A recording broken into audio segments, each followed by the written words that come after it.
ഇന്നലത്തെ എപ്പിസോഡിനെ കുറിച്ച് പറയാനാണ് ഞാൻ നിങ്ങളുടെ മുന്നിലെത്തിയിരിക്കുന്നത്. ഇന്നലത്തെ എപ്പിസോഡ് തുടങ്ങിയപ്പോൾ തന്നെ അവർക്ക് ബിഗ് ബോസ് പുതിയൊരു ടാസ്ക് കൊടുത്തു. ആ ടാസ്ക് എന്തെന്ന് വെച്ചാൽ അഭിനയം എത്രത്തോളം ഉണ്ടെന്ന് തെളിയിക്കുന്നതായിരുന്നു ടാസ്ക്. പക്ഷേ അവർക്കാർക്കും അറിഞ്ഞൂടാ ജിത്തു ജോസഫിൻ്റെ പുതിയൊരു സിനിമയിൽ ഒരു വ്യക്തിയെ സെലക്ട് ചെയ്യാനാണ് ആ ടാസ്ക് നടത്തുന്നത്. ആർക്കും അറിഞ്ഞൂടായിരുന്നു. ആ ടാസ്കിൽ തന്നെ പ്രത്യേകിച്ച് പറഞ്ഞിട്ടുണ്ടായിരുന്നു ജാസ്മിനും ജിൻഡോയും അച്ഛനും മോളുമാണ്, ശ്രീധുവും നമ്മുടെ അർജുനും കാമുക അമ്മമാരാണെന്നും, സിജോ നോറയെ പെണ്ണ് കാണാൻ വരുന്നൊരു വ്യക്തിയാണെന്നും, പിന്നെ അഭിഷേക് ഋഷിയുടെ അടുത്ത് സിനിമയിലോ ചാൻസ് ചോദിച്ച് വരുന്നതായിട്ടൊക്കെയാണ് നമുക്ക് കാണാൻ കഴിഞ്ഞത്.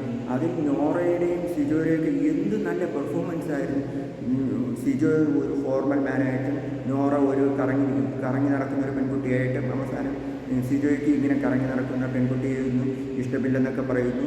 അത് കഴിഞ്ഞ് ജിൻഡോയുടെയും ജാസ്മിൻ്റെയും എനിക്ക് ഏറ്റവും കൂടുതൽ ഇഷ്ടപ്പെട്ടത് ജിൻഡോയുടെയും ജാസ്മിൻ്റെയും അച്ഛനും മോളുമായിട്ട്. പിന്നെ അത് കഴിഞ്ഞ് ഇവരുടെ അഭിനയമെല്ലാം കഴിഞ്ഞതിന് ശേഷം കുറച്ച് കഴിഞ്ഞ് ഈ ആൻ്റണി പെരുമ്പാവൂറും ജിത്തു ജോസഫും വന്ന് ഇങ്ങനെ കാര്യം പറയുന്നു, എൻ്റെ പുതിയൊരു സിനിമയിലേക്ക് വേണ്ടിയാണ് നിങ്ങളെ സെലക്ട് ചെയ്യുന്നത്, നിങ്ങളുടെ ഒരാളെയാണ് ഞാൻ സെലക്ട് ചെയ്യുന്നത്. പിന്നെ അവർ ജിത്തു ജോസഫിൻ്റെ അടുത്തും ആൻ്റണി പെരുമ്പാവൂരിൻ്റെ അടുത്തൊക്കെ ഈ പുതിയ സിനിമകളുടെ വിശേഷങ്ങളും എല്ലാം ചോദിച്ച് മനസ്സിലാക്കുന്നു. പിന്നെ സ്പോൺസർ ടാസ്ക്കാണ്. ഇതൊക്കെയാണ് നമുക്ക് ഇന്നലെ കാണാൻ കഴിഞ്ഞത്.